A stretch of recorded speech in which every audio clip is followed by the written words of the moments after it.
Hello, I'm Stan Stalnaker here with the Transition Forum Online, discussing how we scale up in an age of essentially climate emergency. Joining me now is Mark Brzezinski, who's the founder and CEO of Brzezinski Strategies.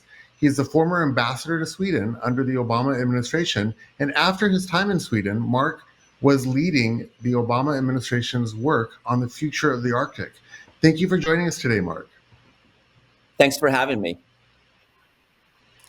I would love to get into a conversation today with you about the work that's happening and the work that needs to happen, first of all, on recovery from the pandemic and how that could be connected towards the solutions that we need to find for climate. Do you see a connection between the two? And if so, what is it?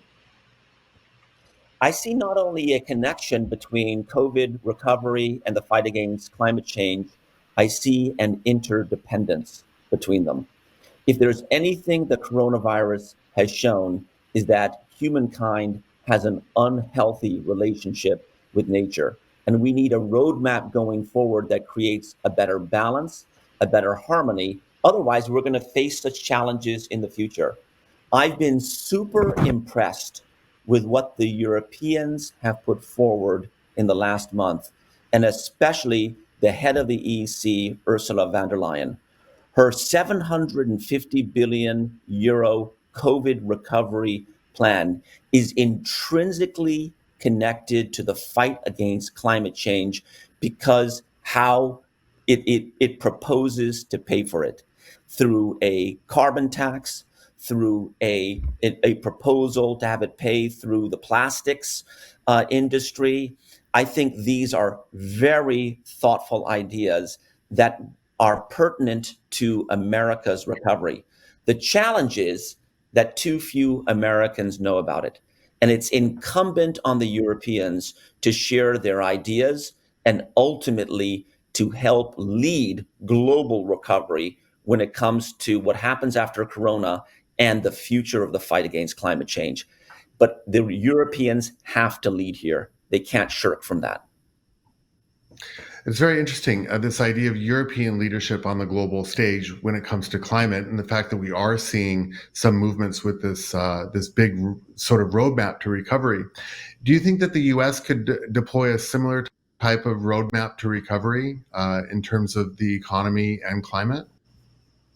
Absolutely. And I think you saw that in the last decade. I mean, we had a global financial crisis in 2008, and America, in collaboration with the rest of the world, helped spearhead recovery in a way that was in tune with the fight against climate change. I mean, you have to remember that one of the landmark deals struck in the fight against climate change was that between the United States and China in 2015, in which both sides, the two largest economies in the world, agreed to carbon reduction. That happened during a period of economic rebuilding. So we've already done it. The problem is that there is a leadership vacuum in America now, and it is incumbent on others who care about this to propagate the thesis that there is an interdependence between economic recovery and the fight against climate change, and that they are not mutually exclusive. And now is definitely the moment to do it because we definitely have this crisis underway that needs an equally large response. Another area that has been very much at the forefront of the climate discussion has been the Arctic. And Mark, I know you have a lot of experience working on the U.S. policy side towards the Arctic. Give us an update on what's happening there and the impact that climate change is having on the Arctic, and then the geopolitical implications of that. You can see from the news reports that there's a lot happening in the Arctic that's not good. We have reports out of the Arctic in the last week that shows greater warming this year, greater sea ice melt by this time as we go into the summer than practically ever in history. And that's the norm in the Arctic, breaking records all the time in terms of reducing sea ice and increasing temperatures, melting the permafrost and so forth. Why does that matter? After all, the Arctic is remote and distant. And the answer to that is that the Arctic has local roots, but global reach. what happens in the Arctic doesn't stay in the Arctic. It affects all of us in our own backyard. How? Because of coastal erosion, because of rising sea levels, because of more erratic weather patterns, and many other effects that affect us directly. And what is at stake here is nothing less than the kind of world our children and our children's children's inherit. Because the places where most people live, in large cities along coasts, by definition, because of the impacts of climate change and what's happening in the Arctic, by definition, those places where most people lives are going to contract. And in our children's lifetime, we're going to have climate refugees and haves and have nots colliding with each other because of these impacts. That is what is at stake when it comes to the future of the Arctic. And so, Mark, that's very vivid. And it does raise the question, we are in an election year in the United States. How important is the executive branch, say the presidency, relative to Congress in terms of being able to get to some kind of action by the United States? The reality is that many countries in the world are hoping for U.S. leadership on climate, and they haven't been able to find that. And at the same time, the clock is ticking down. In order to stay under the 1.5 degrees Celsius imperative of essentially a rise in temperature, we need to do some pretty drastic things, and we need to do them within the next 10 years, which makes this election incredibly important from an executive standpoint in terms of making impact from a U.S. perspective.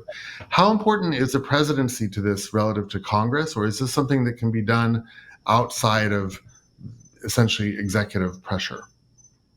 That's a great question. How important is the presidency to the future of the Arctic? You have to remember that America is an Arctic country, but we are just one Arctic country. 8 countries are around the Arctic and have Arctic areas within their geography.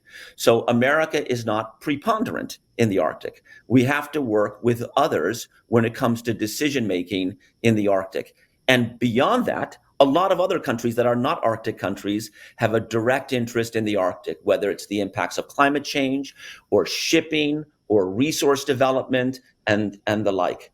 The wonderful thing is that the American presidency has already walked the walk when it comes to developing alignments that are responsible and oriented to the future when it comes to the Arctic. President Obama convened the first ever summit on Arctic science in 2016. And that included, of course, the science ministers of the 8 Arctic countries, but also there were 25 governments from around the world that were included in this summit as well, like China, like India, like Korea, like Germany, not Arctic countries, but countries that have shown a serious commitment to the future of the Arctic. And a number of alignments and combinations and agreements were developed from that summit about science and technology collaboration to understand what's happening in the Arctic. So the fact is that in this area that is a shared space for mankind, the Arctic, international combinations are possible, but you have to want to collaborate internationally. We don't have a president who wants to collaborate internationally on anything, let alone the future of the Arctic, and it would be good if we did. Right. Well, very vivid words from you today, Mark. Thank you so much for joining us here at the Transition Forum online.